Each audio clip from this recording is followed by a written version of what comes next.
Woo! Here we go, round two. Hey everyone, welcome back to Couch Conversations with Sasha Love. So glad you're here. I'm your host, Sasha Love, and today's topic is related to something that I've learned in my healing journey. There have been so many things to learn as you heal and grow and process through certain things, but one of the things that I have been reminded of lately is that I like how I leaned into that. You saw how I leaned into that? Just like, it's gonna get good. But, I think it's good. We'll see if you think so. But, I feel like I'm just building suspense. But what I learned was that I cannot change or control anybody. I'm gonna say that again because I feel like my soul needs to hear that. I cannot control or change anybody. Now, what I mean by that is literally what I'm saying, but I mean that in terms of behavior, in terms of emotions, in terms of their past, in terms of their future, in terms of healing and growing. I cannot control or change anyone. One of the beauties of being on a healing journey is that it gives you start to develop this skill and gift of insight. And you also develop this skill of noticing when you're not okay, when you need help, when you need to rest, debrief, when you need a vacation, what have you.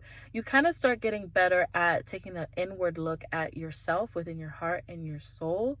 You start learning how to be more honest with yourself and vulnerable with yourself and therefore with others. And you also start to determine and understand what it is that you need. And this skill, as you practice it, as with anything, the more you practice, the better you become. So as you practice those skills, you become better and better.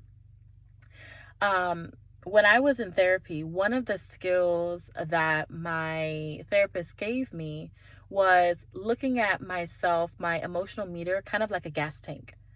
You know how you have this gas tank, and for my car is a little bit more old school compared to most newer cars, but it has a dial that kind of goes like this, right?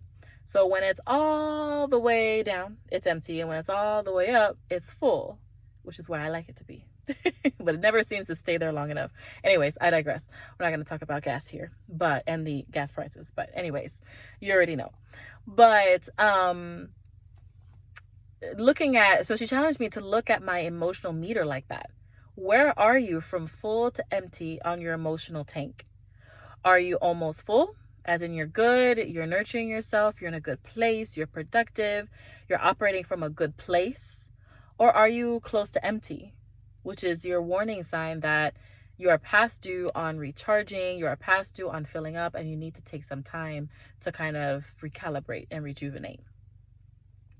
So I say that kind of just to give you a highlight. Like, these are the things that I've been using, and that tool has been particularly useful because it gives me a quick snapshot. So in the middle of a day, as I'm driving home, or as I'm dealing with clients or patients and things like that, it just gives me a quick tool to be like, okay, boom, I'm feeling good. I'm on full, I'm in a good place. I had some time to rest and recharge this weekend, and now I'm ready to face the week head on. Or maybe in the middle of the week, I'm just like, you know what? I'm kind of close to E. I'm gonna need to disconnect for a little while. I'm gonna need to engage in some recharging activities and go from there. So as you continue your healing and growing journey, you become better at doing this. You become better at noticing your triggers. You become better at managing your response to your triggers. You become better at being mindful of your community, who's in your space. You become mindful about what things add to your life in a good way and what things take away or add harmful things to your life, and you move forward accordingly. So in learning these things, in my excitement, sometimes, it tempts me to kind of take a look at people close to me and realize some things in them.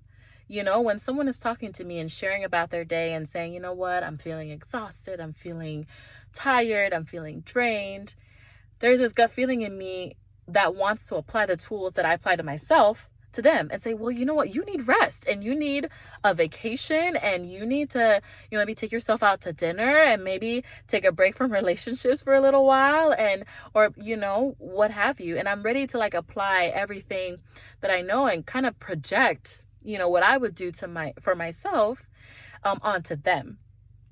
And while the knowledge and information may be useful, may be helpful, and may be exactly what they may or may not need to consider, it's not my place to impose that on them.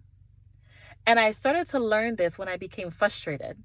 I would get frustrated with people, clients that I talk to, and I'm just like, well, this is what you need to do. This is the problem. This is the solution. So kind of like, this is what you need to do. And I kept pushing and pushing.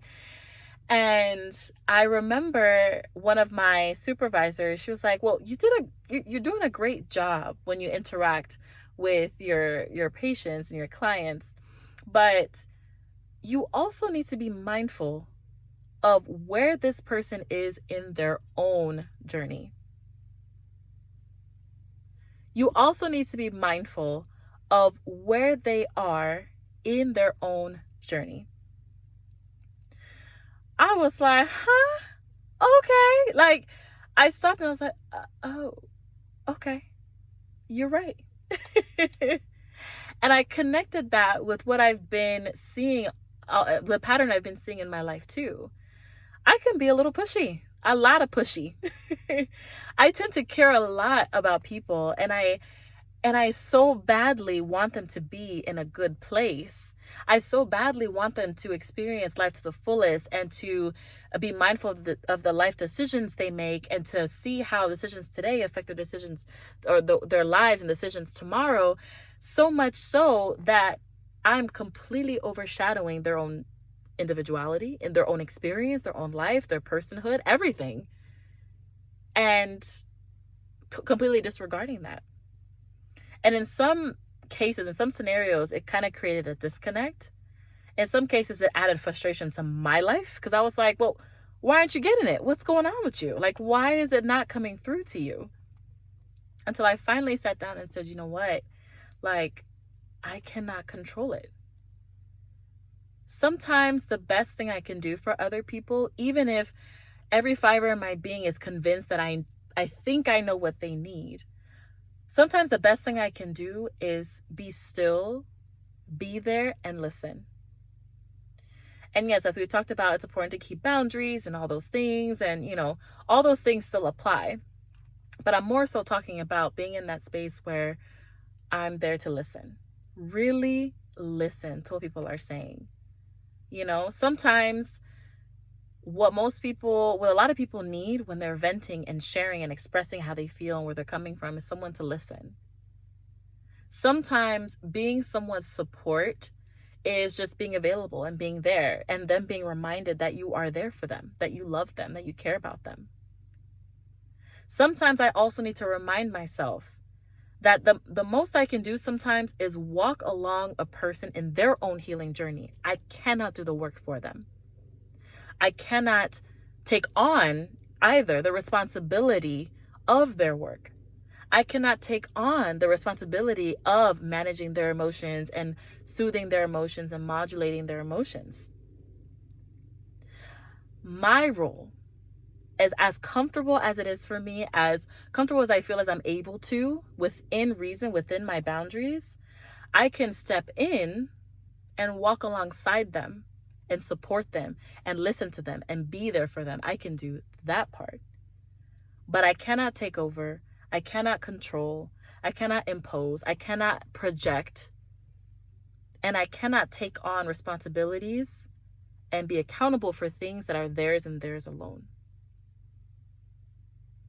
As adults and as women too, sometimes we naturally want to nurture and help people and kind of like fill in the gaps that we see are clearly missing. And sometimes we want to kind of step in and want them to avoid the pitfalls that we've gone through. And we desire also from a good place for them to be in a better place than we were, maybe at that time, at that age, in that space, in that season. But as much as we are well intended to help sometimes it is more appropriate, sometimes we need to be reminded, I should say, that our role is to be responsible for what we are responsible for, which is ourselves. We can offer help if it's needed or requested. We can offer support. We can be a listening ear. Whatever we can offer to provide whatever that person may need in that moment.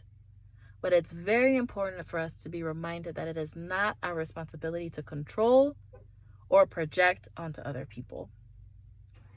We have to allow them and give them or respect, I should say, because it's not for us to give. We have to respect their autonomy. We have to respect their individuality, their own life journey, and their own healing process. And as far as we are willing and comfortable, and if that's something that's within our boundaries, if that's something that's within our parameters of what we feel comfortable doing, what we feel called to do, or what we are called to do, then maybe we can help and walk alongside them in that journey or offer help in another way, as long as we continue to respect their own process. So hopefully that made sense. Hopefully that kind of came through. I know I got a little passionate because I kind of love conversations like these, obviously, couch conversations in my car. I know. We'll work on that. But let me know what you think. If this is a topic or conversations or this style is something that appeals to you and it works for you and it kind of got you thinking a little bit about your own life and how you show up for other people, how you have been showing up for other people in your own journey, please like and subscribe. Leave your comments, leave your thoughts below. I would love to hear from you. And if you know that this video would be helpful to someone else, send it their way. I would love to connect with more people and to build a community where we can have real conversations about life, where we can grow and heal and learn to live life abundantly as we were always meant to, under God's grace and abundant love. So without further ado, I'll leave you to it to enjoy your day, night, evening, afternoon, and I hope to talk to you again very soon. Take care. Bye. Pop your melanin, girlfriend. Pop your melanin. Pop your melanin, girlfriend. Pop your melanin.